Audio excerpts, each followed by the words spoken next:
The morning sun pierced through the glass walls of the Eco Hotel's executive floor, casting golden streams across the rumpled sheets. Sarah Mitchell's eyes fluttered open, her body deliciously sore in ways she hadn't experienced in years. She tried to move, but her legs felt like jelly, weak, trembling, completely useless. "Don't even try," a deep, amused voice rumbled beside her. "I don't think you're walking anywhere for a while." Her eyes shot fully open.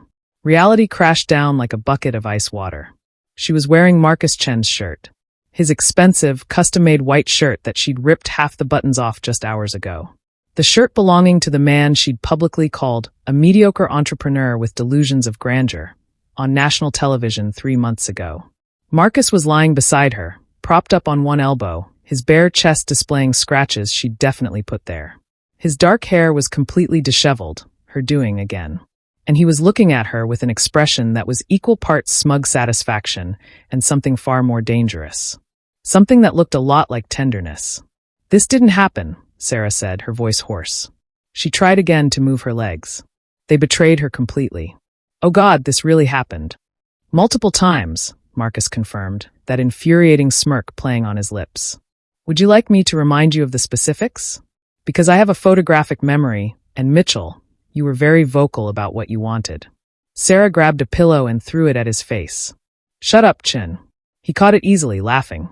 That laugh, deep and genuine, was something she'd never heard before. In 3 years of rivalry, she'd only ever heard his corporate laugh. The fake one he used at board meetings and press conferences. This one was real, unguarded, and it did something strange to her chest. "We need to talk about what happens now," she said, pulling his shirt tighter around herself. The fabric smelled like him, sandalwood and something uniquely Marcus. It was intoxicating and infuriating all at once. "Now," Marcus moved closer, his hand finding her hip through the thin cotton. "I can think of better things to do right now than talk." Marcus. His name came out as a gasp because his lips had found that spot on her neck. The spot he'd discovered somewhere around hour 4 of their elevator imprisonment. The spot that made her completely lose her mind. "We have a board meeting in 3 hours, she tried again, but her hands were already in his hair, pulling him closer instead of pushing him away. "The press is going to be everywhere. How are we going to explain?" "We'll figure it out," he murmured against her skin. "But right now, Sarah Mitchell, I've waited 3 years to have you exactly where I want you, and I'm not done yet." She should protest. She should be thinking about the implications, the media circus, the shareholders, the fact that their companies were in the middle of a major competitive bid for the West African expansion project. Instead, she pulled him down to her, claiming his mouth in a kiss that was all heat and desperation, and 3 years of unresolved tension finally combusting. Her legs might not work, but everything else worked just fine. Welcome back to African Love Chronicles, your favorite place for stories soaked in passion and soul-deep romance. If you're new here, don't forget to like, subscribe, and drop a comment to tell us your favorite part of the story. Your support keeps these love tales flowing strong. Thanks for always supporting us. Now, grab your popcorn and let's dive in. 3 years earlier, Sarah Mitchell wasn't supposed to be in Lagos. She was supposed to be in London, running her father's tech consulting firm from the comfortable, rain-soaked streets of Kensington. But life, as it often does, had other plans. Her father's death had been sudden. A heart attack at 59, right in the middle of a negotiation that would have secured Mitchell and Associates' expansion into the African market. Sarah had been 26, fresh off her MBA from Cambridge, and absolutely terrified. She'd taken over the company with something to prove. To the board members who whispered she was too young, too inexperienced, too female. To the competitors who circled like sharks smelling blood in the water. To herself, maybe most of all. Lagos was hot, chaotic, and completely overwhelming. The traffic alone was enough to make her question every life decision she'd ever made. But there was something electric about the city, something alive that London had never quite managed. It pulsed with ambition and possibility. Mitchell and Associates specialized in tech infrastructure, helping companies modernize their systems, implement cloud solutions, optimize their digital presence. They'd been good at it in Europe. Sarah was determined to be exceptional at it in Africa. That determination lasted exactly 3 weeks before she met Marcus Chin. The West Africa Tech Summit was the event of the year. Every major player in the technology sector gathered at the Eco Convention Center for 3 days of networking, deal-making, and corporate peacocking. Sarah had prepared for months. Her presentation on sustainable tech infrastructure for developing markets was solid. Her research was impeccable. She wore her power suit like armor, navy blue, perfectly tailored, paired with the Louboutins that added 3 inches to her 5'6" frame. She was ready to make her mark. She wasn't ready for Marcus Chun. He was in the speaker's lounge, holding court with a circle of admirers, and Sarah's first thought was purely objective. Attractive, knows it, probably insufferable. Marcus Chun was the boy wonder of African tech. At 29, he'd built Chun Technologies from a small startup in his parents' garage in Ikoyi to one of the fastest-growing tech companies in West Africa. He specialized in AI solutions and machine learning, directly competitive with some of Mitchell and Associates' emerging services. He was tall, mixed Chinese-Nigerian heritage, giving him striking features that photographs somehow never quite captured. His suit was probably worth more than her monthly rent. And he was looking at her like she was something amusing he'd found under a microscope. "You must be Mitchell," he said, breaking away from his group to approach her. "I've heard a lot about you." "All good, I hope," Sarah replied, keeping her voice professionally neutral. "Not particularly." His smile was sharp. "Word is you're trying to take the Martins' account. That's been Chun Tech's client for 2 years." Sarah felt her spine straighten. Martin's group put out an RFP. That means they're shopping around. If Chun Tech was meeting their needs, they wouldn't be looking elsewhere. Or maybe they just wanted to see what else was out there before re-signing with us, Marcus countered. "Happens all the time. Due diligence. Keep telling yourself that, Chun." His eyes flashed with something, interest maybe, or irritation. "You know what I think? I think Mitchell and Associates is Daddy's company, and you're in over your head trying to run it. This isn't London. Lagos plays by different rules." The words hit exactly where he'd intended. Sarah felt heat rise in her cheeks, but she kept her voice ice cold. "And I think Chun Technologies is 1 good quarter away from exposing how thin their profit margins really are. All flash, no substance. But sure, let's see who Martin's group chooses." She walked away before he could respond, her heart pounding with anger and adrenaline. Behind her, Marcus Chun watched her go with a smile that his colleagues couldn't quite interpret. The game had begun. Sarah won the Martins' account. It was close. Chun Tech's proposal had been innovative, she'd give them that, but Mitchell and Associates had something they didn't. A 5-year sustainability plan that promised not just implementation but ongoing optimization and local job creation. The announcement made the business pages of every major Nigerian newspaper. Mitchell and Associates' stock jumped 12%. Sarah's board finally stopped questioning whether she deserved her position. And Marcus Chun became her nemesis. Mitchell's tech consultancy snags another Chun client, read the headline in Tech Africa Weekly. Sarah should have felt triumphant. She'd just closed the Okafor Industries deal, a massive contract that would establish Mitchell and Associates as a serious player in the Nigerian market. It was exactly the kind of win she needed. Instead, she felt oddly hollow as she read Marcus Chun's quote in the article. "We wish Okafor Industries the best. At Chun Technologies, we believe in quality over quantity. We'd rather serve fewer clients excellently than spread ourselves too thin trying to compete on every contract." It was a professional statement. Polite. Diplomatic. It was also a thinly veiled insult suggesting she was taking on more than she could handle. "He's getting under your skin," her best friend and head of operations, Jennifer Cole, observed over drinks that evening at Sailor's Lounge in Victoria Island. "He's not," Sarah insisted, ordering another glass of wine. "He's just frustrating.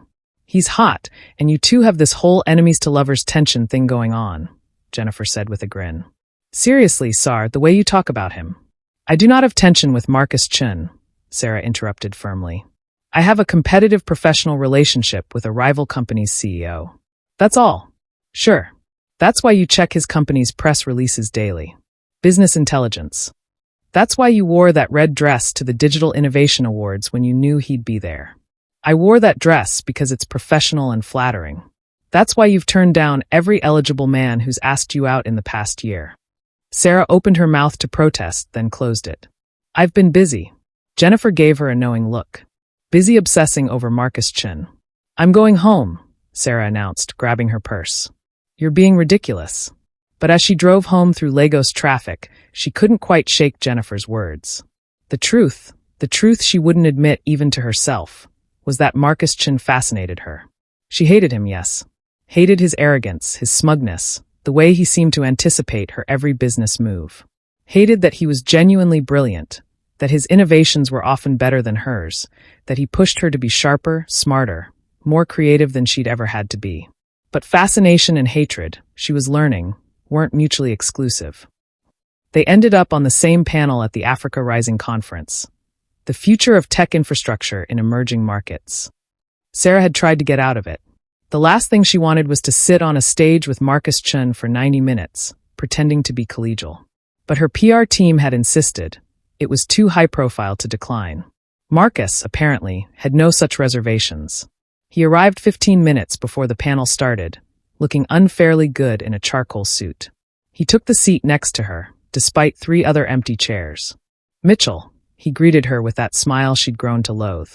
"Looking forward to this." "I'm sure you are," she replied coolly. "You love performing for an audience. Takes one to know one." The moderator called them to order before she could retort. The panel began smoothly enough. Questions about market trends, technology adoption rates, infrastructure challenges. Then someone from the audience asked, "There seems to be significant competition between Mitchell and Associates and Chin Technologies. Do you see that as healthy for the market, or is it preventing collaboration that might benefit clients?" Sarah jumped in first. Competition drives innovation. It ensures clients get the best possible service because companies are constantly improving to stay ahead. "I think it's very healthy." "I agree," Marcus said, surprising her. "Although I'd add that competition doesn't have to mean animosity. There's room for multiple strong players in this market. The real enemy is stagnation and complacency." He was looking directly at her when he said it. The message was clear. "I don't see you as the enemy." Sarah felt something shift in her chest. Something she immediately tried to suppress. "Of course," she responded smoothly. "That assumes all players are actually strong. Sometimes competition simply weeds out those who can't keep up." Marcus's eyes flashed. Message received. Game back on. The rest of the panel was a masterclass in professional passive aggression. They disagreed on everything. Implementation strategies, pricing models, the role of foreign investment in local tech. The audience ate it up, the tension between them palpable even to observers who didn't know their history. When it ended, the moderator joked, "Well, I think we can all agree that if Mitchell and Associates and Chin Technologies ever merged, they'd either conquer the world or destroy each other." The audience laughed. Sarah and Marcus locked eyes. Neither of them was laughing. Every contract became a battlefield. Every industry event became a chess match. The media loved it. Lagos's tech titans in corporate war was a headline that sold papers and drove clicks. Sarah told herself she thrived on it. The competition made her sharper. Mitchell and Associates was growing faster than projected. They were opening offices in Accra and Nairobi. She was winning, but she was also exhausted. And she couldn't stop thinking about Marcus Chin. It wasn't just professional anymore. She found herself wondering about him at odd moments. During morning jogs along Bar Beach, in the middle of board meetings, late at night when she couldn't sleep. She wondered if he ever got tired of the constant battle. If he ever wanted to just stop. If he thought about her the way she thought about him. That last thought always made her angry at herself. She didn't want to think about Marcus Chin outside of a business context. She especially didn't want to imagine what his hands might feel like, or how his voice might sound without the professional polish, or whether his lips would be soft or demanding or both. She definitely didn't want to wonder if the tension between them was just competition or something far more complicated. The Nigerian government announced a massive infrastructure digitization project. $500 million to modernize government systems across the country. It was the biggest contract in Nigerian tech history. Every major company submitted proposals. The competition was fierce. It came down to 2 finalists, Mitchell and Associates and Chin Technologies.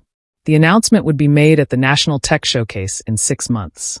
The winner would be decided by a combination of the proposal evaluation and a live presentation to a panel of government officials and industry experts. Sarah threw everything into the proposal. Her team worked 18-hour days. They brought in international consultants. They refined every detail until it was perfect. She knew Marcus was doing the same. They saw each other occasionally at industry events during those months. The animosity had evolved into something stranger, a kind of grudging respect mixed with constant awareness. Once, at a fundraiser for tech education, Sarah had turned from a conversation to find Marcus watching her from across the room.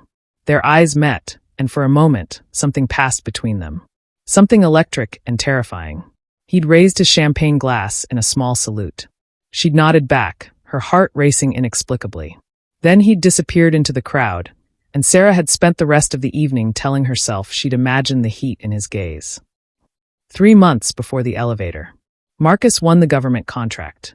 The announcement came on a Friday. Sarah was in her office when her assistant brought her the news. She'd sat very still for a long moment, processing the loss. It wasn't just the money, though $500 million would have changed everything for Mitchell and Associates. It was the validation, the proof that she belonged here, that she could compete with the best.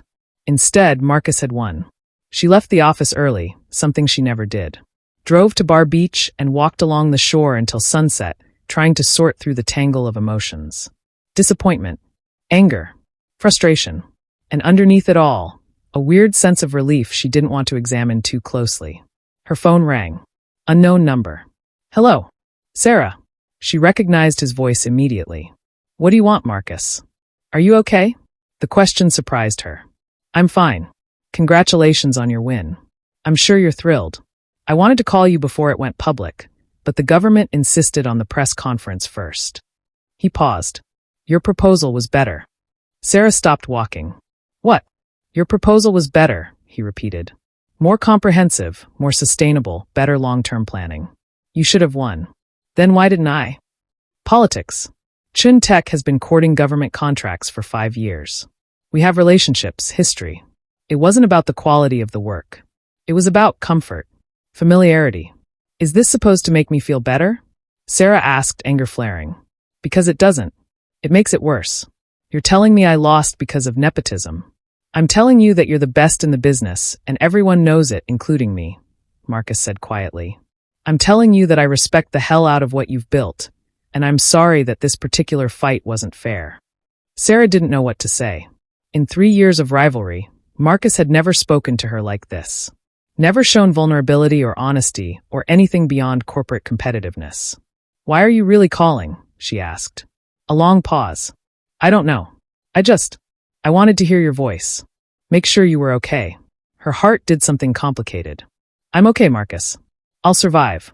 I always do. I know. She could hear the smile in his voice. You're tougher than anyone I've ever met. Is that a compliment? It's the truth. They stayed on the line for a moment longer, neither quite willing to hang up.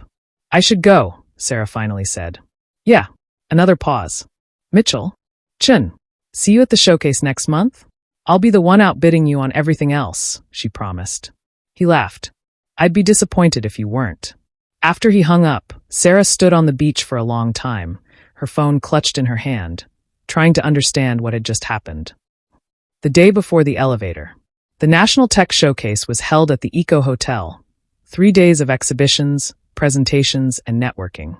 Every tech company in West Africa had a presence. It was the event of the year. Sarah's team had a booth showcasing their latest cloud infrastructure solutions. She had 2 presentations scheduled, multiple client meetings, and a panel discussion on women in tech. She was busy. She was focused. She was definitely not thinking about the fact that Marcus Chun would be there. Except she was. She spotted him on the first morning, talking to a group of investors near the registration desk. He looked tired, she noticed. There were shadows under his eyes she'd never seen before. Their eyes met across the crowded lobby. He nodded. She nodded back. They both looked away. You're staring, Jennifer whispered, appearing at her elbow. I'm not. You absolutely are. Just go talk to him. I have a presentation in 20 minutes. After the presentation, there was a client meeting. And after that, another presentation. And after that, drinks with potential partners.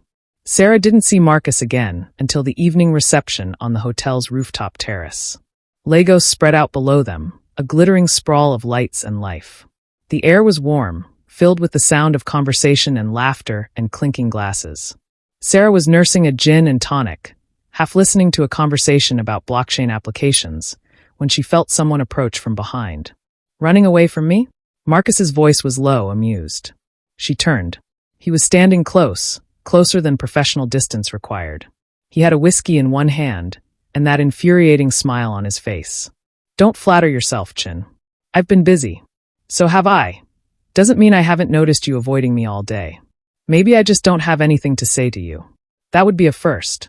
He took a sip of his drink, his eyes never leaving hers. You look good, Mitchell. Red suits you. She was wearing a red cocktail dress, professional but elegant. Jennifer had picked it out, claiming Sarah needed to dress like she'd already won. Are you flirting with me? Sarah asked, genuinely confused. Marcus's smile widened. Would it bother you if I was? It would confuse me. Why? Because we hate each other. Do we? He moved slightly closer. They were definitely in each other's personal space now. Are you sure about that? Sarah's heart was racing. Marcus, I've been thinking about that phone call, he said quietly. 3 months ago. Do you remember it? Yes. I've been thinking about why I really called you. Why did you? His eyes searched hers. For a moment, she thought he might actually tell her the truth. Whatever the truth was. Then someone called his name, breaking the spell. A business associate, wanting an introduction. Marcus stepped back, his professional mask sliding into place. We should talk, he said. Properly. No business. No rivalry. Just talk. Why would we do that? Because I think we've been fighting the wrong battle, Mitchell. Before she could ask what he meant, he was gone, absorbed into the crowd of networking professionals. Sarah finished her drink in one long swallow, her hands shaking slightly. Jennifer appeared moments later. What was that? I have no idea, Sarah admitted. You two are going to spontaneously combust one of these days. Sarah laughed, but it sounded shaky even to her own ears. Don't be ridiculous. But later that night, lying in her hotel room, she couldn't stop replaying the conversation. The look in his eyes. The tension that had nothing to do with business and everything to do with something she'd been refusing to name.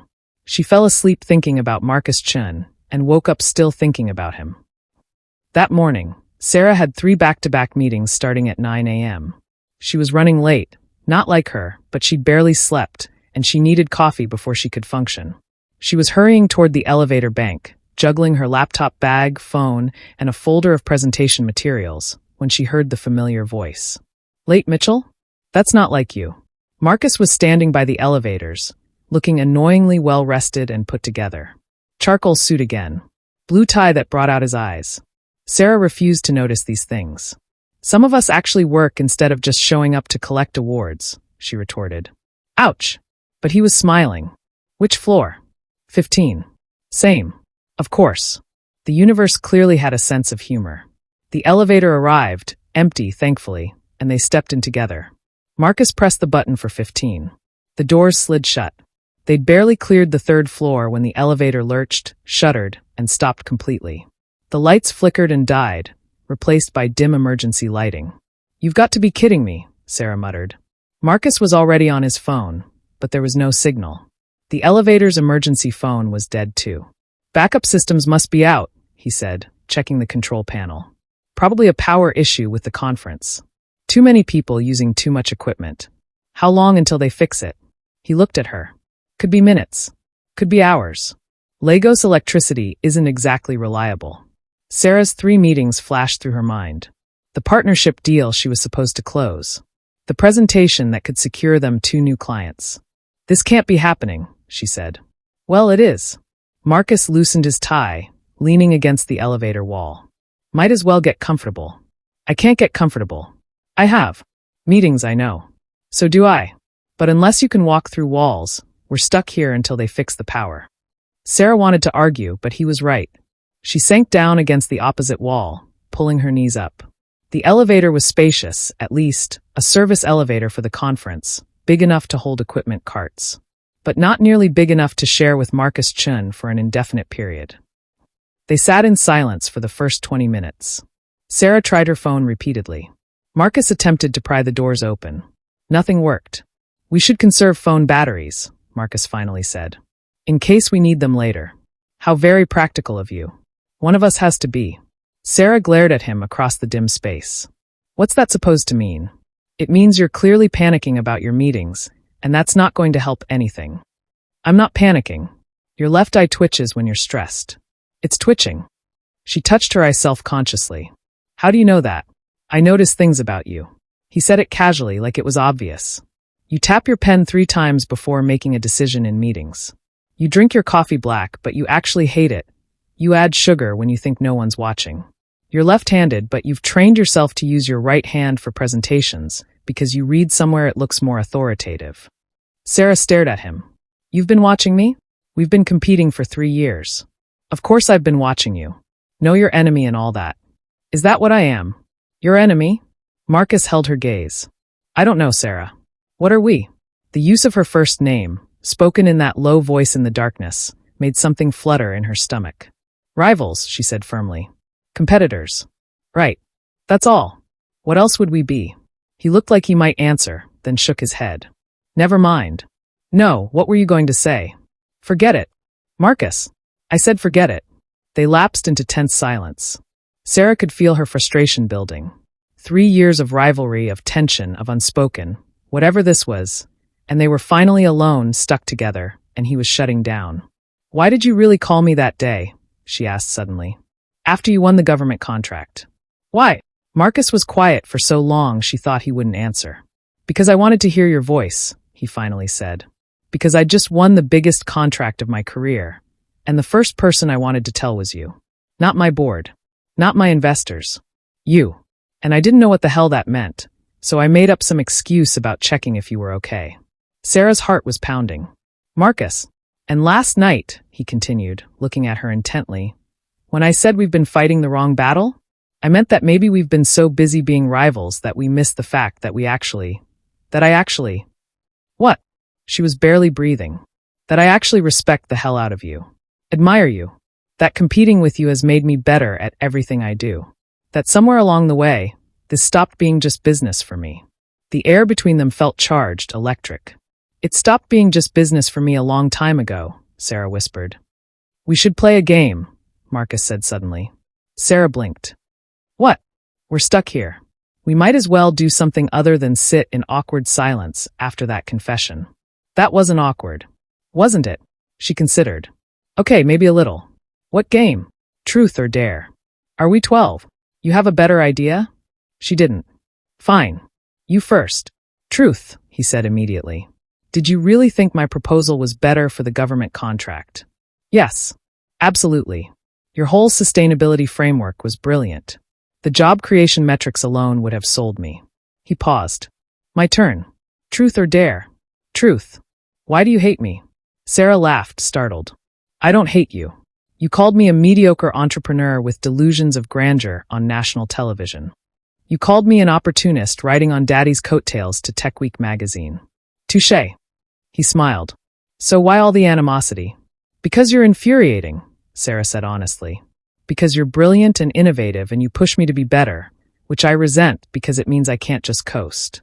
Because you see through all my carefully constructed professionalism to whatever's underneath, and that's terrifying. Truth or dare? She asked before he could respond.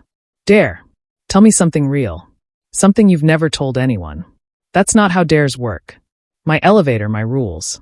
Marcus studied her for a moment. Fine. Something real. He took a breath. Building Chin Tech almost destroyed me. The first 2 years, I barely slept, barely ate. I was so desperate to prove I wasn't just another rich kid playing with daddy's money that I worked myself into exhaustion. I ended up in the hospital with stress-induced panic attacks. Had to learn everything about balance and delegation the hard way. Sarah hadn't known that. The media portrayed Marcus as effortlessly successful, the golden boy of Nigerian tech. I'm sorry, she said quietly. That must have been terrible. It taught me what mattered. Also taught me to spot the same destructive patterns in other people. He looked at her meaningfully. Your turn. Dare. Who said I chose dare? You did with your eyes. That's not fine. Dare. Kiss me. The words hung in the air between them. What? Sarah's voice came out strangled. You heard me. You chose dare. I'm daring you to kiss me. We can't. Why not? We're stuck in an elevator. No one can see us.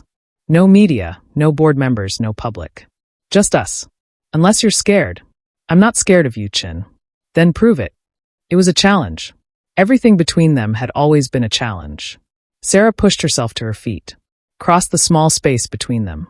Marcus stood too, watching her with an expression she couldn't quite read. She was going to keep it brief, she told herself. Just a quick kiss to prove she wasn't afraid. To call his bluff. She reached up, her hand curling around the back of his neck, and pulled him down to her. The moment their lips touched, everything changed. It wasn't brief. It wasn't simple. It was 3 years of tension and rivalry and unspoken attraction combusting all at once. Marcus made a sound low in his throat, his hands finding her waist, pulling her closer. Sarah gasped against his mouth, and he took advantage, deepening the kiss until she forgot where she was, forgot everything except the feel of him, the taste of him, the way her entire body seemed to light up like fireworks. When they finally broke apart, they were both breathing hard. "Sarah," Marcus said, his voice rough. "That was..." "Yeah." They stared at each other in the dim emergency lighting. "We can't do that again," Sarah said weakly. "Okay. I mean it. Absolutely." Neither of them moved apart. "Marcus." He kissed her again. Slower this time, deliberate, his hands sliding up her back, pulling her impossibly closer. Sarah melted into him, her fingers tangling in his hair, 3 years of fighting giving way to something far more dangerous. When they broke apart this time, she was pressed against the elevator wall, and Marcus was looking at her like she was something precious and breakable. "We should stop," he murmured, even as his thumb traced her lower lip. "We really should," she agreed, even as she pulled him back down. They didn't stop. "This is insane," Sarah breathed against Marcus's neck. They'd somehow ended up on the elevator floor, his suit jacket spread beneath them, her professional blazer discarded in a corner. "Completely insane," he agreed, his lips trailing down her throat. "We should stop. Definitely should stop." His hands found the buttons of her blouse. "Tell me to stop, and I will." She should tell him to stop. She should be thinking about the rivalry, the media, the complications this would create. Instead, she helped him with the buttons. "We're going to regret this," she said, even as her hands worked on his belt. "Probably." He lifted his head to look at her, his eyes dark with want. "Do you want me to stop?" "No," she admitted. "God help me, no." "Thank God," he muttered, and then there were no more words for a while. Later, much later, they lay tangled together, both breathing hard, clothes in disarray. "So," Marcus said, his voice lazy and satisfied. "Should we talk about this?" "What's there to talk about?" Sarah was tracing patterns on his chest, marveling at the reality of skin and warmth in Marcus. "The fact that we just crossed about 15 professional boundaries." 16, she corrected. "At least." He laughed, pulling her closer. "No regrets?" Sarah considered the question seriously. She should have regrets. This was her rival, her competitor, the man who'd made her professional life complicated for 3 years. But lying here in his arms, she couldn't find a single regret. "No regrets," she said softly. "You? Are you kidding? I've been fantasizing about this for 2 years." She lifted her head to look at him. 2 years. Since that panel discussion. The one where we disagreed on everything and the moderator joked about us either conquering the world or destroying each other. He tucked a strand of hair behind her ear. "You were so fired up, so passionate about your points. I went home that night and couldn't stop thinking about what that passion might look like directed at something other than business." "I had fantasies too," Sarah admitted. "I tried to ignore them. Tried to convince myself I actually hated you. And I was lying to myself." Hours later, they'd rearranged themselves, sitting side by side against the elevator wall, fingers intertwined. The emergency lighting cast shadows across Marcus's face as he spoke. "There's something I need to tell you," he said quietly. "About the Martins account. The one you won 3 years ago." Sarah turned to look at him. "What about it?" "I sabotaged our own proposal." She blinked. "What?" "Not obviously. But I left out certain elements I knew the board wanted. Made our timeline slightly less aggressive than it could have been." He met her eyes. "I wanted you to win." "Why would you do that?" "Because I'd done my research on you. I knew you'd just lost your father. I knew the board was questioning whether you could run the company. I knew you needed that win." He squeezed her hand. "And I knew you deserved it. Your proposal was better anyway. I just made sure there was no question." Sarah didn't know what to say. That win had been everything to her. Her proof that she belonged, that she could do this. "I didn't need you to throw me a bone," she said, not sure if she was angry or touched. "I didn't throw you anything. You earned it. I just didn't get in the way." He paused. "And maybe I wanted to see what you'd do with it. You fascinated me even then." "Fascinated you how?" "You walked into Lagos like you owned the place. This British woman with her MBA and her designer suits, ready to take on the entire African tech sector. You should have failed. Everyone expected you to fail. He smiled. Instead, you became my toughest competition. You learned the market faster than anyone I've ever seen. You built genuine relationships instead of just throwing money around. You made me work harder than I've ever worked just to keep up. You've never had trouble keeping up, Sarah said dryly. That's because I've been chasing you for 3 years. He turned to face her fully. Every innovation, every new service, every expansion, I was trying to impress you. Trying to prove I was worthy of competing with you. Sarah's heart clenched. Marcus, I think I fell for you that first day, he continued. When you told me I was all flash and no substance. No one talks to me like that. Everyone's either intimidated or trying to impress me. But you saw right through the image to the insecurity underneath, and you called me on it. I was harsh, Sarah admitted. You hit a nerve about my father's company, and I lashed out. You were honest.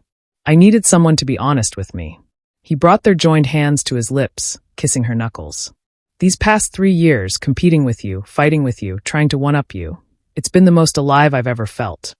It's been exhausting, Sarah said, but she was smiling. The best things usually are. They sat in comfortable silence for a moment, processing everything that had been said, everything that had changed between them. My turn for a confession, Sarah said. I kept a folder on my computer. Chin-Tech Intelligence, I called it. It was supposed to be competitor research. And it was mostly articles about you. Interviews. Photos from events. I told myself I was studying your strategies. She laughed self-consciously. I was basically stalking you. Marcus grinned. I have a similar folder. Mitchell, watch. My assistant thinks I'm obsessed with corporate espionage. What are you actually obsessed with? You.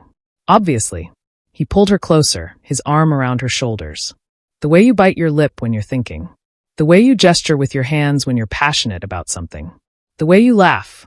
Really laugh. Not that corporate laugh you do at networking events. The Real laugh that makes your whole face light up. I can't believe we wasted 3 years, Sarah murmured. We didn't waste them. We were building to this. He pressed a kiss to her temple. Everything that happened, every fight, every competition, every hostile exchange, it all brought us here. Stuck in an elevator? Together. Finally honest. Finally admitting what this really is. And what is this, Marcus? He was quiet for a moment, considering. I don't know yet, but I know it's real. I know I don't want to go back to pretending we're just rivals. I know I want to see where this goes without the corporate warfare getting in the way. That's going to be complicated, Sarah said practically. Our companies are both successful enough that we don't need to be at war, he interrupted. There's enough market for both of us. There always has been. We've been fighting because we thought we had to, because it was easier than admitting what we actually felt. He wasn't wrong. Sarah had spent so much energy on the rivalry, on proving herself against Marcus specifically, that she'd never stopped to question why. Why him? Why was beating Marcus more important than any other competitor? Because he mattered. He'd always mattered. So what do we do? She asked. After we get out of here, do we just pretend this didn't happen? Go back to business as usual? Do you want to? No. The answer came immediately, certainly. But I don't know how to do this. How to be whatever we're being while running competing companies. We figure it out. Marcus tilted her chin up, his eyes serious. Sarah, I've spent 3 years fighting you. I'd like to spend the next 3 years, the next 30 years, fighting with you instead. If you'll let me. Her breath caught.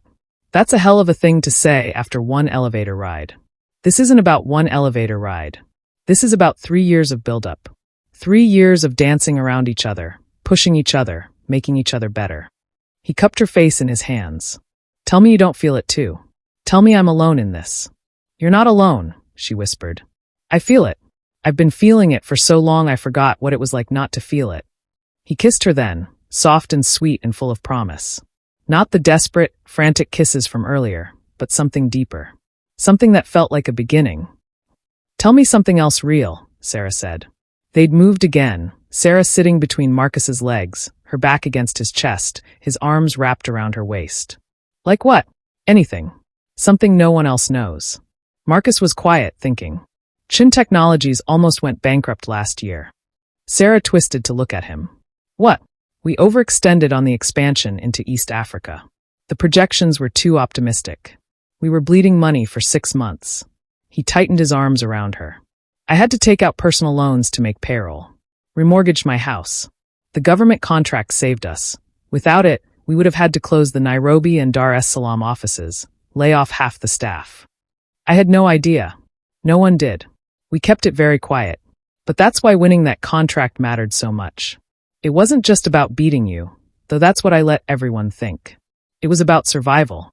Sarah processed this. All those months she'd been angry about losing, Marcus had been fighting to keep his company afloat. My turn, she said. Mitchell and Associates is doing better than our public reports show. Significantly better. I've been underreporting our profits to keep acquisition offers away. Acquisition offers from whom? Everyone. Every major consulting firm in Europe wants to buy us. But if they knew how profitable we actually are, the offers would be aggressive. I'd be under constant pressure from the board to sell. Why don't you want to sell? Because this is mine. She said it fiercely. My father built this company, but I made it what it is now. I took his vision and expanded it, adapted it, made it relevant in a new market. And I'm not ready to give that up just because some London firm wants to add African presence to their portfolio. Marcus pressed a kiss to her shoulder. You shouldn't have to. What you've built is remarkable. Says the man who built a tech empire from his parents' garage. We're quite a pair, aren't we? Sarah laughed. We really are. The media is going to have a field day when they find out about this. If they find out, you think we can keep this secret? Do you want to? She considered. I don't know. Part of me wants to shout it from the rooftops. Part of me wants to keep this just for us, at least for a while. Let it be real before it becomes public spectacle. We could do that, Marcus said thoughtfully. Keep it private. Date in secret for a while. See where this goes without the pressure of public scrutiny. Is that what you want? I want you. However I can have you. He turned her in his arms so she was facing him. But I'm not ashamed of this, Sarah. I'm not ashamed of wanting you, of caring about you. So if keeping it secret feels like hiding, like we're doing something wrong, then I'd rather go public and deal with the consequences. Even if it affects your company, the media will assume all kinds of things, that we're planning a merger, that one of us is selling to the other. Then we'll make it clear that's not happening. We'll maintain our separate companies and our professional boundaries. Plenty of couples work in the same industry. Competing couples? Competing couples who respect each other and can separate business from personal. He smiled. We're both smart enough to manage it. Sarah wanted to believe him. But she knew the Lagos business community, knew how fast rumors spread, how quickly goodwill could turn to suspicion. Let's take it one step at a time, she said finally. First, let's get out of this elevator. Then we'll figure out the rest. Practical as always. One of us has to be. He kissed her slow and deep. I'm really glad we got stuck in here together. Me too, she admitted against his lips.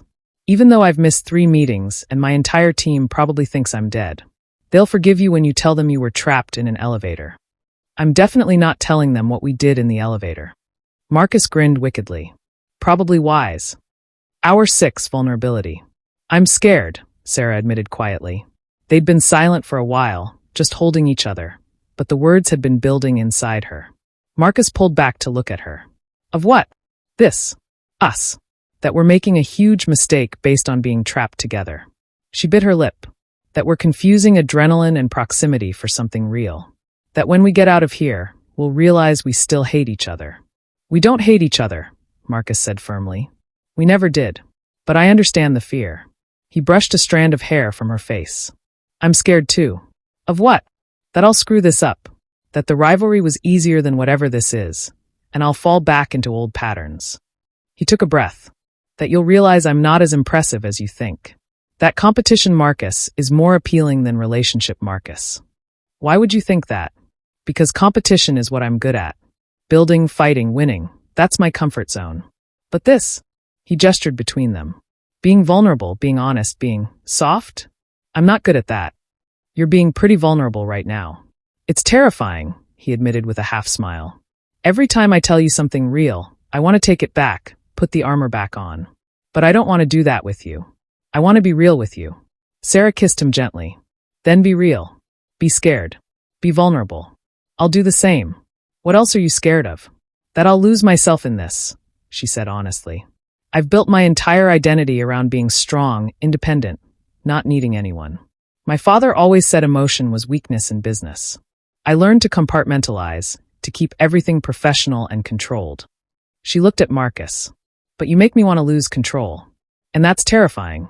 You don't have to lose yourself, Marcus said softly. You can be strong and independent and still let someone in. They're not mutually exclusive. Aren't they? Every relationship I've watched, my parents, my colleagues, someone always compromises themselves. Usually the woman. I've spent years proving I don't need a man to be successful. What happens if I need you? Then you need me. And I need you. And that's okay. He cupped her face. Sarah, needing someone doesn't make you weak. It makes you human. And I promise you, I will never ask you to be less than who you are. I fell for you because you're brilliant and ambitious and fierce. Why would I want you to change that? Because people always want you to change. I'm not people. She wanted to believe him. God, she wanted to believe him. Tell me something you need from me, Marcus said. Not professionally. Personally. What do you need? Sarah thought about it. Honesty. Complete honesty. Even when it's hard. You have it. Always. He paused. My turn. I need patience. I'm going to make mistakes. I'm going to say the wrong thing or push too hard or fall back on competition because it's familiar. I need you to be patient with me while I figure out how to do this. I can do that. And I need you to tell me when I screw up. Don't just smile and pretend everything's fine. Call me out like you always have. That won't be a problem, Sarah said with a small smile. I'm very good at calling you out. I know. It's one of my favorite things about you. They kissed again, and this time it felt different. Not desperate or frantic, but tender. Like a promise. Hour 7. We need a strategy, Sarah said. She'd found her blazer, put it back on, trying to regain some semblance of professionalism, even though her hair was completely disheveled and Marcus's tie was still loosened around his neck. A strategy for what? For this.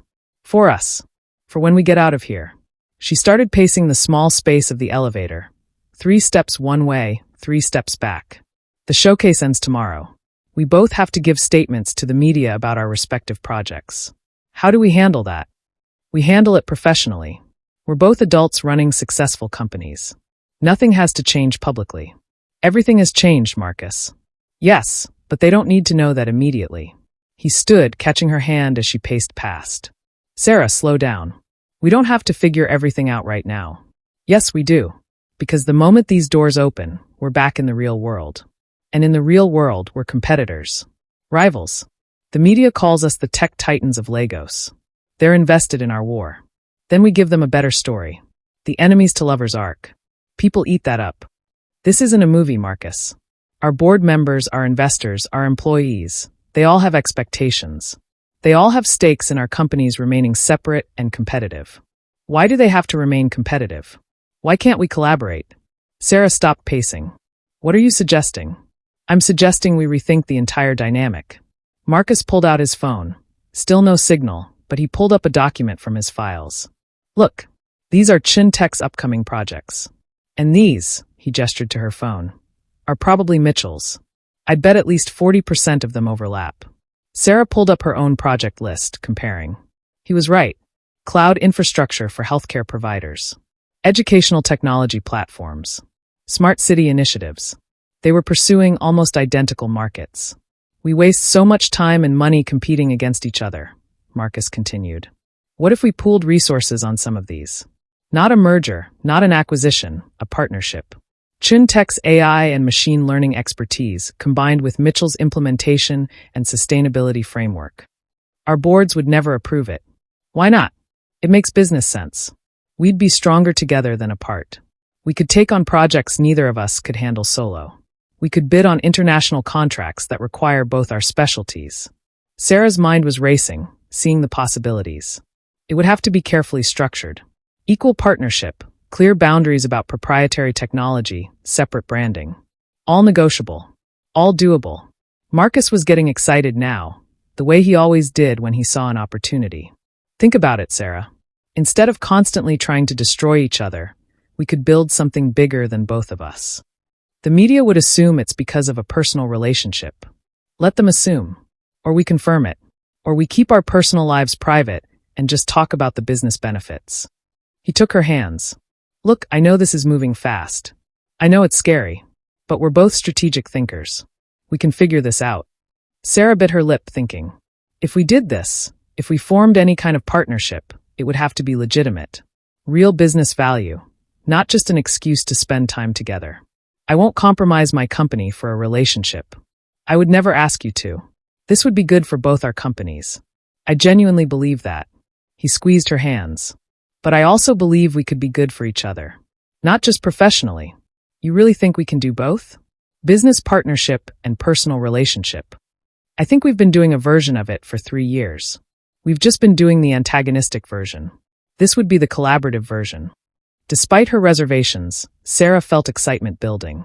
A partnership with Chin Tech could open doors Mitchell and Associates couldn't access alone. And working with Marcus instead of against him. Let's say I'm interested, she said carefully. Hypothetically, what would be the first step?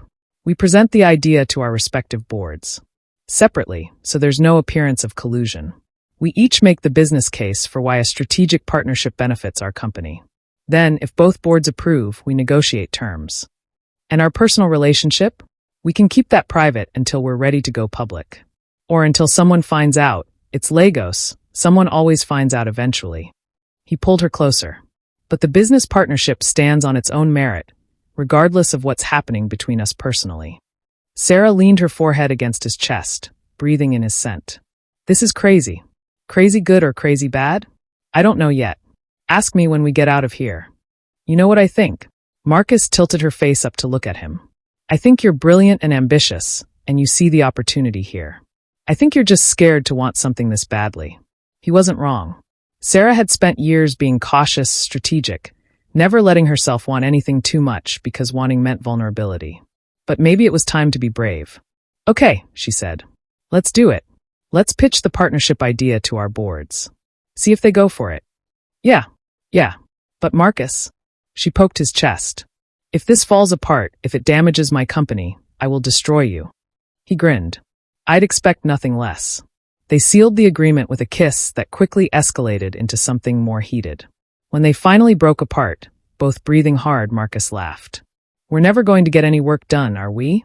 Probably not, Sarah agreed, pulling him back down to her. Hour 8 rescue. They heard voices and footsteps before they heard the mechanical sounds of the elevator being manually operated. That's the maintenance crew, Marcus said, both of them hastily making themselves presentable. Sarah tucked her blouse back in, tried to smooth her hair. Marcus straightened his tie, buttoned his shirt. Do I look like I've been stuck in an elevator for 8 hours, or like I've been doing something else entirely? Sarah asked nervously. Honestly? The second one. Marcus was grinning. But your blazer covers most of the evidence. This isn't funny. It's a little funny. The elevator lurched, beginning to move downward slowly. They could hear the maintenance crew communicating with someone on a radio. Listen, Marcus said urgently, grabbing her hand. Whatever happens when those doors open, I meant everything I said in here. All of it. I know. So did I. I'm going to court you properly. Take you to dinner, bring you flowers, the whole traditional thing. Marcus, we're way past traditional. I don't care. You deserve to be courted. You deserve romance and effort and someone putting you first. He kissed her quickly. I'm going to show you I'm serious about this. The elevator was nearing the lobby. Sarah could hear multiple voices now, conference staff, hotel management, probably some media since this was newsworthy. Ready? Marcus asked. No. But let's do this anyway. The doors opened to a small crowd. Hotel staff rushed forward, apologizing profusely. Conference organizers were asking if they needed medical attention. Someone from the media was already filming. Sarah and Marcus stepped out, blinking in the bright lobby lights after 8 hours of emergency lighting. Jennifer pushed through the crowd, grabbing Sarah. Oh my God, are you okay? We've been trying to reach you for hours. I'm fine. We're fine. Just stuck. Sarah was very aware of Marcus standing close beside her, their hands almost but not quite touching. Mr. Chun, Ms. Mitchell, we're so sorry, the hotel manager was saying. Power surged from the conference equipment. We'll of course comp your rooms and... It's fine, Marcus said smoothly. These things happen. We're both just glad to be out. Sarah caught his eye. He smiled, just a small, private smile meant only for her. I need to call my team, Sarah said. Jennifer, can you? Already on it. I've rescheduled your meetings. Everyone understands. Jennifer was looking between Sarah and Marcus with a speculative expression. You two were stuck in there together for 8 hours? Yes, Sarah said shortly. And you didn't kill each other? Surprisingly, no. Huh. Jennifer looked like she wanted to say more, but Sarah's warning glance stopped her. Marcus was being pulled away by his own team, answering questions, making calls. But he kept looking back at her over the crowd, his eyes warm with promises yet to be kept. Sarah touched her lips, still feeling the memory of his kisses. 8 hours ago, she'd stepped into that elevator as one person. She was stepping out as someone entirely different. Someone who'd finally admitted what she really wanted. That evening, Sarah stood in the shower for 30 minutes, letting hot water wash away the physical remnants of the elevator. But nothing could wash away the memories. The conversations, the confessions, the feel of Marcus's hands on her skin. Her phone buzzed constantly, rescheduled meetings, concerned messages, media requests for comment on the elevator incident. She ignored all of it for now. There was a knock on her hotel room door. Sarah wrapped herself in a robe, checked the peephole. Marcus. She opened the door. He was holding a bouquet of roses, red, classic, beautiful. I said I was going to court you properly, he said. Starting now. Marcus, we just spent 8 hours together. And I'm going to spend 8 more if you'll let me. But properly this time. Dinner. Conversation. Romance. He stepped into the room, closing the door behind him.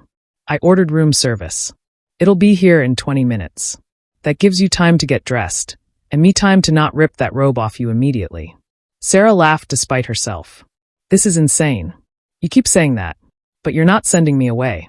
No, she admitted. I'm not. He handed her the roses, then cupped her face gently. Sarah Mitchell, would you have dinner with me tonight? Properly? Like a first date? We're way past first date, Chen. Humor me. She pretended to consider. Fine. But I'm wearing the robe. I can work with that. Dinner was surprisingly normal. They sat on her hotel room balcony, Legos spread out below them in a carpet of lights, and talked like people instead of competitors. He told her about growing up between two cultures, his Chinese father and Nigerian mother, never quite fitting perfectly in either world. About using business success to prove he belonged. She told him about her father, about the pressure of living up to his legacy, about being a woman in a male-dominated industry and constantly having to prove herself. They discovered they both loved terrible action movies, that they both ran early in the morning to clear their heads, that they both preferred tea to coffee despite what they drank in meetings. This is nice, Sarah said, reaching across the table to take his hand. Just being normal with you. We could do this more often, once we figure out the logistics. About that, Sarah had been thinking about the partnership idea all afternoon. I think you're right, about collaborating instead of competing. But we need to be strategic about how we present it. Agreed. What are you thinking? We each present it to our boards independently, like you said. But we also need a concrete project to point to. Something that demonstrates the value of partnership without requiring full integration. Marcus nodded slowly. The Eastern Region Healthcare Initiative. Exactly. Sarah had been thinking the same thing. It's too big for either of us alone. But together, with your AI diagnostics platform and our implementation infrastructure, we could actually pull it off, and it would prove the partnership concept. They spent the next hour sketching out a proposal, falling into the easy rhythm of collaboration. It was strange, Sarah thought, how natural it felt to work with Marcus instead of against him. His mind worked differently than hers, more intuitive where she was analytical, more innovative where she was methodical. But they complemented each other perfectly. We're good at this, Marcus observed, looking at their notes.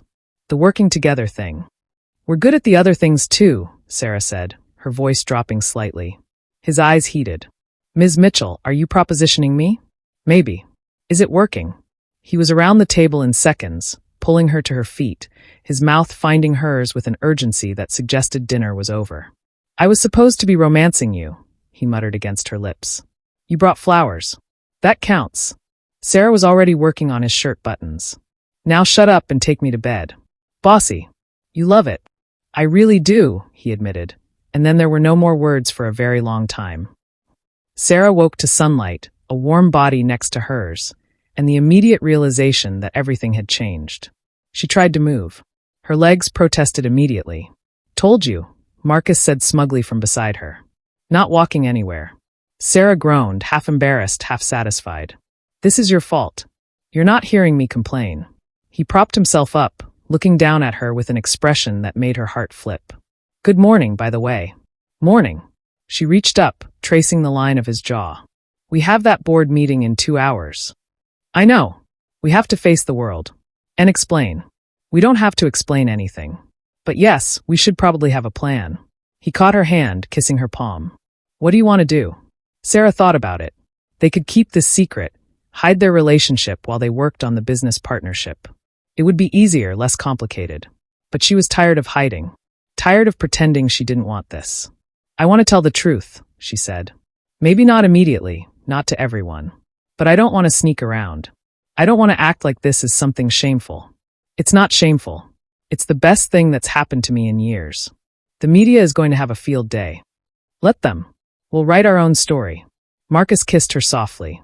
Besides, the enemies to lovers narrative is excellent PR. Both our company's stocks will probably jump. Sarah laughed. Ever the businessman. Always. But I'm also.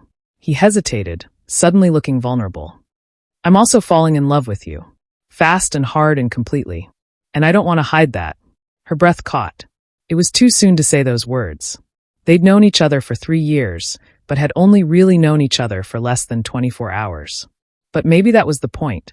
Maybe they'd been falling for 3 years and just hadn't admitted it.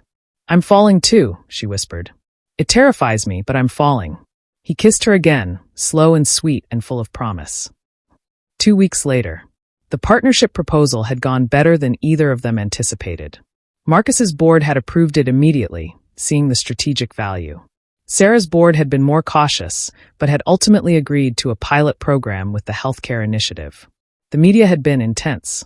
Tech rivals form shocking alliance had been the politest headline. Others ranged from speculative, is this a prelude to merger? To invasive, inside the Mitchelton connection. But they'd handled it together. Joint press conference, carefully crafted statements, professional demeanor. No one needed to know that they'd held hands under the table the entire time. Now, 2 weeks in, they were finding their rhythm. Separate offices, separate companies, but frequent collaboration meetings that sometimes devolved into making out in supply closets. We're like teenagers, Sarah laughed, straightening her clothes after one such interlude. Teenagers with billion-dollar companies, Marcus corrected, fixing his tie. Much more sophisticated. They were in Sarah's office, officially reviewing the healthcare initiative timeline, unofficially stealing time together. I have a proposal for you, Marcus said, suddenly serious. Another one? We just agreed to the Eastern Region project. Not business. Personal. He took her hand. I want you to meet my parents. Sarah's eyes widened. That's a big step. I know. But I'm serious about this. About us. And I want them to know you're not just my business partner. He smiled. Though my mother's probably already figured it out. She reads every article about us and keeps sending me Chinese proverbs about destiny. What if they don't like me? They'll love you. How could they not? He pulled her close. Besides, turnabout is fair play. I want to meet Jennifer properly. And your team. I want to be part of your life, Sarah. All of it. It was terrifying. It was wonderful. It was everything she'd never let herself want. Okay, she said. Let's do it. Meet the families, deal with our teams, figure out how to make this work long-term. Long-term, Marcus repeated, like he was testing the words. I like the sound of that. So do I. They kissed, soft and unhurried, until Sarah's assistant knocked with a reminder about her next meeting. Tonight, Marcus asked as he prepared to leave. Dinner? Your place. My place. I'll cook. You cook. I'm full of surprises, Chin. I'm learning that, he said, his eyes warm. And I can't wait to discover them all. 3 months later, the Eastern Region Healthcare Initiative was officially launched to enormous fanfare. Mitchell and Associates and Chin Technologies had pulled off what many considered impossible, a seamless collaboration that delivered results ahead of schedule and under budget. The success had silenced most of their critics. Those who'd predicted the partnership would fail, that personal relationships would compromise business judgment, had been proven wrong. Sarah and Marcus had been proven right. They'd also gone public with their relationship, a carefully managed reveal via a joint interview with Tech Africa Weekly. The response had been overwhelmingly positive, with social media celebrating their enemies to lovers journey. Now they stood together at the launch event, watching government officials and healthcare administrators tour the new diagnostic centers their companies had built together. "We did this," Sarah said quietly, taking Marcus's hand. "We did." He squeezed her fingers. "And it's just the beginning. You sound very confident about that." "I am. About the work. About us." He turned to face her fully. "Sarah, I love you. I'm in love with you. Completely, irrevocably." I wanted to say it properly, not in the heat of the moment. "I love you." Her heart swelled. "I love you too. Even when you're infuriating. Especially when you're infuriating." "Good. Because I have another proposal." "Marcus. Not that proposal." "Not yet." He grinned at her expression. "Though when I do ask that question, trust me, you'll know." "No, this is about our companies." "What about them?" "I think we should make this permanent. Not a merger, both companies stay independent. But a formal alliance. Mitchell and Associates and Chin Technologies, official partners. We could take on projects globally, leverage both our strengths, build something bigger than either of us could alone." Sarah considered it. 3 months ago, she would have immediately said no. Would have protected her independence, her company's separate identity, at all costs. But 3 months ago, she hadn't known what it was like to work with Marcus instead of against him.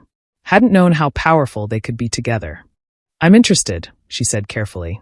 "But I'd want to see a full proposal. Terms, governance structure, how we handle conflicts of interest." "I've already drafted it," Marcus said, pulling a folder from his jacket. 60 pages, fully comprehensive. "I've been working on it for a month." "You've been planning this for a month and didn't tell me?" "I wanted to get it right. I wanted to show you I was serious. That this isn't just about us personally. It's about building something meaningful professionally." Sarah took the folder, flipping through it. It was thorough, exactly the kind of detailed planning she appreciated. Joint ventures, but separate entities. Shared resources, but independent decision-making on core business. Revenue-sharing models that were equitable. Conflict resolution procedures. It was perfect. "You really thought of everything," she murmured, scanning the pages. "I had motivation." Marcus moved closer, his voice dropping. "I want to build a life with you, Sarah. And part of that life is our work. I don't want us to always be choosing between personal and professional. I want them to complement each other." "This could work," Sarah said slowly, her mind already racing through possibilities. "We'd need to present it to both boards, get legal to review the governance structures. But, yes, I think this could really work." "So that's a yes?" She looked up at him, this man who'd been her rival, her nemesis, her unexpected love. "That's a yes. To the alliance. To building something together. To all of it." He kissed her right there, in front of government officials and healthcare administrators and half the Nigerian tech press. Let them see. Let them know. This was real. This was forever. Mitchell and Associates and Chin Technologies announce historic alliance. Read the headline in every major business publication. The joint press conference had been standing room only. Both boards had unanimously approved the partnership. The market had responded enthusiastically. Both companies' stocks had jumped 15%. But Sarah's favorite part had been the personal touches Marcus had insisted on including. During the presentation, he'd shared the story of their rivalry. The competition, the tension, the elevator that had changed everything. He'd been honest about how they'd fought each other for years before realizing they were better together. "Sometimes," he'd said, looking directly at Sarah, "the person pushing you hardest is the person who sees your true potential. Sometimes your toughest critic becomes your strongest ally. And sometimes, if you're very lucky, they become the love of your life." The room had erupted in applause. Sarah had fought back tears. Now, hours later, they were alone in Marcus's apartment in Ikoyi, celebrating privately. "To us," Marcus said, raising a glass of champagne. "To partnerships, both professional and personal." "To us," Sarah echoed, clinking her glass against his. "Though I still think you're insufferable sometimes. And I still think you're bossy. We're perfect for each other. We really are." He set down his glass, pulling her close. "Sarah, there's one more thing." "Another proposal?" "Marcus, I don't think I can handle any more business ventures right now. Not business." He was suddenly nervous, she realized. Marcus Chun, who faced down boardrooms and competitors without flinching, was nervous. "I told you that when I asked this question, you'd know." "Well, I'm asking." He pulled a small box from his pocket, dropping to one knee. Sarah's heart stopped. "Sarah Mitchell, you've challenged me, frustrated me, inspired me, and loved me. You've made me better at everything I do. You've shown me that partnership is stronger than competition, that love is worth the vulnerability. He opened the box, revealing a stunning diamond ring. I want to spend the rest of my life building things with you. Companies, projects, a family, a future. Will you marry me? Sarah couldn't speak. Couldn't breathe. 3 years ago, if someone had told her she'd end up here, engaged to Marcus Chun, she would have laughed in their face. But here she was, tears streaming down her face, nodding frantically. Yes, she finally managed. Yes, of course, yes. He slipped the ring on her finger, then stood, pulling her into his arms. They kissed, deep and passionate and full of promise. I love you, Sarah whispered against his lips. Even though you proposed without giving me time to prepare a counteroffer. Marcus laughed. Always negotiating. Always. She admired the ring on her finger. It's beautiful. When did you get this? 3 months ago. I've been carrying it around, waiting for the right moment. And tonight was the right moment? Tonight, when we've just announced our professional partnership to the world, felt like the perfect time to announce our personal one. He kissed her forehead. Plus, I couldn't wait any longer. I've wanted to call you my fiancé for months. Sarah's phone buzzed. Then buzzed again. And again. Someone leaked it already? She asked, checking. Sure enough, photos from the press conference were circulating. And apparently someone with a good zoom lens had caught Marcus's nervous expression just before they'd left the venue. Tech Twitter thinks you proposed was Jennifer's text. Did he propose? We're trending, Marcus observed, looking at his own phone. Hashtag Mitchelchin is #1 in Nigeria. Should we confirm it? Let's make them wait. He took her phone, setting it aside with his. Right now, this is just for us. The world can find out tomorrow. I like that plan. Sarah pulled him toward the bedroom. What should we do with all this private time? I have a few ideas. His eyes heated. Starting with showing you exactly how much I love you. Is that a promise, Chin? It's a guarantee, Mitchell. He paused. Soon to be Mitchell-chin? We'll negotiate the name later. Always negotiating, he repeated, laughing. Always, she agreed and pulled him down to her. The wedding was a fusion of cultures and styles. British elegance meets Nigerian celebration meets Chinese tradition. 300 guests at the Four Seasons in Lagos, overlooking the Atlantic. Sarah wore a custom gown that transformed from a structured white dress for the ceremony to a vibrant Nigerian iro and buba for the reception. Marcus wore traditional Chinese attire for the tea ceremony with his parents, then switched to a sharp tuxedo. Their vows had made everyone cry. You were my rival, Sarah had said, her voice strong despite the tears. You challenged me, frustrated me, pushed me to be better than I thought I could be. You saw through every defense I built and loved me anyway. You taught me that being vulnerable isn't weakness, that needing someone doesn't make me less independent. You're my partner in everything, business, life, love. And I can't wait to build our future together. Marcus's vows had been equally emotional. 3 years ago, you walked into my life and turned everything upside down. You refused to be impressed by anything except excellence. You called me out when I needed it, supported me when I struggled, and loved me even when we were supposed to be enemies. You're the smartest, strongest, most incredible woman I've ever known. And somehow, impossibly, you chose me. I promised to spend every day earning that choice. I love you, Sarah. Always. Now, hours into the reception, they were dancing, a slow song as the party wound down around them. Mrs. Chun, Marcus murmured against her hair. They'd decided she'd keep Mitchell professionally but take Chun personally, the best of both worlds. Mr. Mitchell, she teased back. We agreed you'd take my name too. We did not agree to that. We're still negotiating. He laughed, spinning her. We're going to be negotiating for the next 50 years, aren't we? At least. She rested her head on his shoulder. Worth it. Every second. He pulled back to look at her. You know what I was thinking about earlier? That elevator. 1 year ago, almost to the day. 8 hours that changed everything. Best 8 hours of my life. Well, tied with today. Sarah smiled.